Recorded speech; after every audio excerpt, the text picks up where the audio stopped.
திருப்பாகம் பிரசாதம் எப்படி பண்ணலாம்னு பார்க்கலாம். ஒரு கப் முந்திரி எடுத்துக்கோங்க. எந்த கப்ல முந்திரி மெஷர் பண்றோமோ அதே கப்ல பாக்கி எல்லா இன்கிரீடியன்ஸும் மெஷர் பண்ணிக்கணும். முந்திரியை மிக்சியில போட்டு பல்ஸ் கொடுத்து அரைச்சு எடுத்துக்கோங்க. மொத்தமா அரைக்க வேண்டாம்.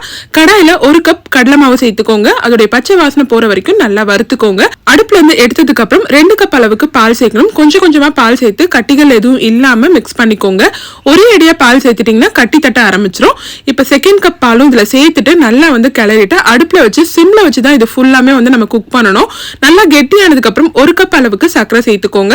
சர்க்கரை நல்லா உருகி வரணும். உருகி வந்ததுக்கு அப்புறம் நம்ம கிரைண்ட் பண்ணி வச்சிருந்த முந்திரியை இதோட சேர்த்துக்கோங்க. சேர்த்துட்டு அதையும் நல்லா கிளறி விட்டுக்கோங்க. இப்ப இது கூட 1 கப் அளவுக்கு நெய் சேர்க்கணும். நெய் சேர்த்துட்டு நல்லா கிளறி விடுங்க. கடைசியா நெய் சேர்த்த நெய் கொஞ்சம் வெளியில வர ஸ்டார்ட் பண்ணும். அந்த ஸ்டேஜ் வரைக்கும் கிளறிட்டு கொஞ்சமா ஏலக்காய் தூள் சேர்த்து நல்லா மிக்ஸ் பண்ணி விட்டீங்கன்னா சூப்பரான திருப்பாகம் ரெடி. இது முருகனுக்கு பிரசாதமா கொடுத்து அசத்துங்க. டேஸ்ட் அவ்வளவு சூப்பரா இருக்கும். அப்படியே வீடியோக்கு ஒரு லைக் போடுங்க.